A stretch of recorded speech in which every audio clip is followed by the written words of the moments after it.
If you are grappling with the decision of whether to relocate to North Carolina or South Carolina, today you'll be equipped with all the necessary information to simplify this decision-making process. In this video, I'm going to help you decide by highlighting and comparing the most important facts about both of these beautiful southern states, from their cost of living and housing costs and property taxes, to their job markets, economies, education, taxes, weather, and landscapes. What most people want to know first when moving to a new state is what they can expect for the general cost of living and housing costs. So let's look at how the Carolinas compare when it comes to their cost of living and home prices. Let's start with the cost of living. Some good news is that both states are more affordable to live in compared to the national average. The cost of living in either state is 5% less than the national average, but when you weigh all the cost of living categories in each state, such as food, shopping, transportation, healthcare, and housing and utilities,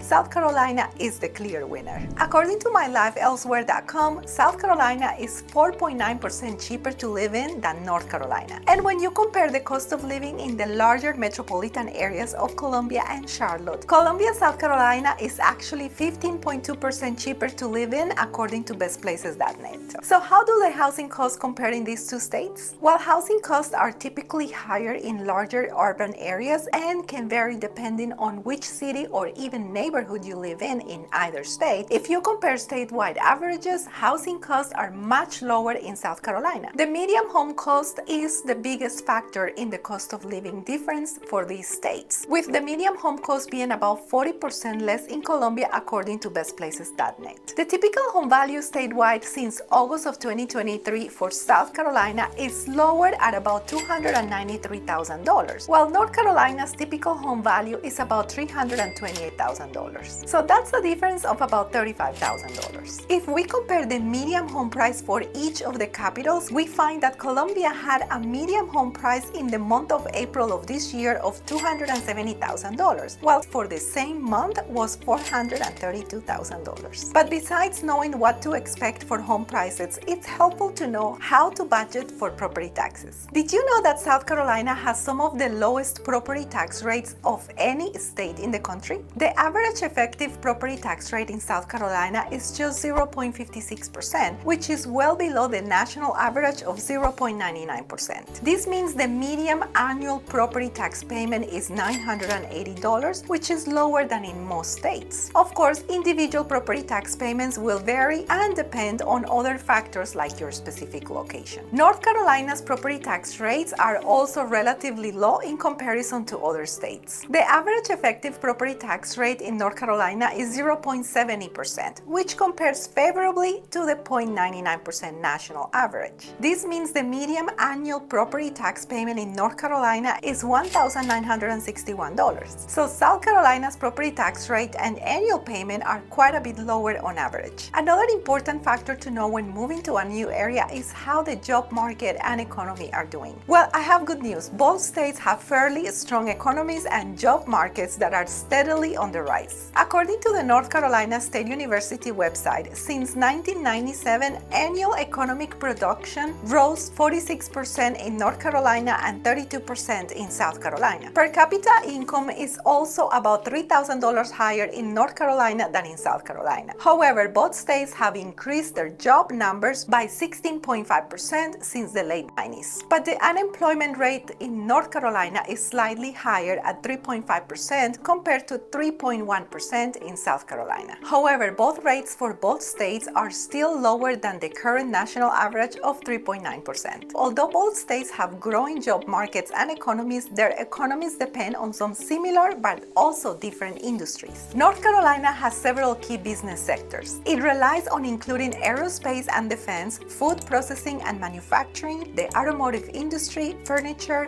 biotechnical and pharmaceuticals, information technology, business and financial services, plastics and chemicals, textiles, and tourism. North Carolina's top 5 5 private employers in order are Walmart, Duke University, Food Lion, Wells Fargo Bank, and Lowe's Home Centers. Now let's look at South Carolina's main economic industries. According to the South Carolina Department of Commerce, South Carolina is home to some of the most successful and innovative companies in the aerospace, agribusiness, automotive, manufacturing, and technology industries. The Palmetto State also relies a lot on agriculture and tourism. Major employers in South Carolina include BMW Manufacturing Company, Boeing South Carolina, Michelin North America, and Blue Cross Blue Shield. Another important thing to consider when moving to a new state is what to expect when it comes to taxes. So let's talk about state and sales tax. Each of these states has a state income tax. In South Carolina, the individual income tax rate ranges from 0% to a top rate of 6.3% for 2024. The Palmetto State also has a statewide sales tax rate of 6%, and counties may impose an additional 1% local sales tax if voters in that county approve the tax. So how does North Carolina's tax code compare? North Carolina has a flat 4.75% individual income tax rate and also has a 2.5% corporate income tax rate. As far as sales taxes go, North Carolina has a 4.75% rate, a max local sales tax rate of 2.75%, and an average combined state and local sales tax rate of 6.99%. My next point is one reason why many people choose to move to the Carolinas: the natural beauty and pleasant weather you can experience in both states. So let's talk about landscapes and climate. While North Carolina has many mountain ranges and a natural beauty on its own, South Carolina has its own brand of natural beauty. South Carolina is divided into a few landscape regions, including the mountains and hills in the upcountry region, the coastal region with marshlands and beautiful sandy beaches, including Myrtle Beach, Folly Beach, and Isle of Palms. South Carolina also has some famous coastal islands rich with history and beautiful beaches, like Hilton Head Island, Hunting Island, and Sullivan's Island. The third region in South Carolina is the Midlands region, with an elevation that falls somewhere between the mountainous region to the northwest and the coastal region to the east. The Midlands also provide outdoor beauty with many scenic rivers, lakes, and an abundance of woodlands and wildlife. For those who need a break from the fast-paced city life, South Carolina is more rural than North Carolina, but still has a few metropolitan areas. And whether you live in a rural or urban area, it's a great place for outdoor enthusiasts to enjoy all kinds of natural beauty and recreation. North Carolina has more and larger metropolitan areas if you prefer larger cities, but it also provides many opportunities for outdoor recreation. It is divided into 3 geographical regions, but its landscape and terrain is much more rocky and mountainous than South Carolina's. North Carolina is made up of the coastal plain region to the east with lower land and barrier islands. It also has the Piedmont or foothills region, which has a higher elevation but is also flatter than the rest of the state. And western North Carolina's majestic landscape features the Blue Ridge Mountains and the Great Smoky Mountains, which help make up the Appalachian Mountains, possibly the oldest mountain range in the United States. So if you prefer the mountains, then North Carolina might be for you, since there are a lot of mountains there, although the upcountry region of South Carolina also has mountains. But if you are more of a beach person, then I recommend South Carolina, with its many miles of sandy beaches and quaint beach towns along the East Coast and coastal islands. Now let's talk about the weather. Both North Carolina and South Carolina have mild climates with hot summers and mild winters. And both states have all 4 seasons and are very pleasant and beautiful in the fall and spring. But there are some differences that you need to consider. North Carolina tends to be slightly cooler than South Carolina, particularly in the mountainous regions. Plus, North Carolina is more prone to hurricanes than South Carolina, which could be a concern for some residents. However, South Carolina tends to be slightly hotter and more humid with a subtropical climate. As far as snowfall, North Carolina averages 5 inches of snow per winter season. However, this varies greatly across the state. South Carolina receives a bit less snow, with an average of just 1 inch of snow per year, and both states receive a lot of rain, with an average of about 45 inches each year. If you have children or are planning to get a higher education, it's important to know what both states offer for education. While neither of the Carolinas ranks in the top 10 or even top 20 in U.S. education, North Carolina is ranked higher than South Carolina Carolina at 21st in the nation, while South Carolina ranks 41st in the US according to usnews.com. Keep in mind that these rankings are based on both K-12 and higher education schools and their graduation rates and state or national test results. They do not factor in specific school districts, individual schools, teachers, or administrators. They also don't factor in things like extracurricular activities, academic competitions, athletic, the arts, technology, or safety. There is so much more to a school or school district other than standardized test scores and graduation rates, and both states have some outstanding schools and districts. If you are wondering which school district or school might be the best for your child, I recommend looking up the different websites for the school districts here, where you will find all the information you need. As far as higher education goes, both states have a variety of excellent colleges and universities. You'll find a good mix of quality private and state universities, as well as community, technical, and vocational colleges in both states. North Carolina has 85 colleges and universities to choose from. The state's top schools include Duke University in Durham, which is ranked 7th among national universities by US News and World Report. It also has the University of North Carolina at Chapel Hill, which is ranked 21st in the nation. And ranked as the third best university in North Carolina is Wake Forest University, followed by North Carolina State University in Raleigh. South Carolina has fewer colleges and universities to choose from, with 61 of them. However, it has its share of excellent schools, including the University of South Carolina, which has its main campus in Columbia, Clemson University, the College of Charleston, the Citadel in Charleston, and Furman University in Greenville. Both states have a rich American history and a strong Southern influence and culture. They also both have coastlines that stretch along the Atlantic Ocean, offering plenty of scenic beaches. And they both share beautiful mountains that are in the Smoky or Blue Ridge mountain ranges.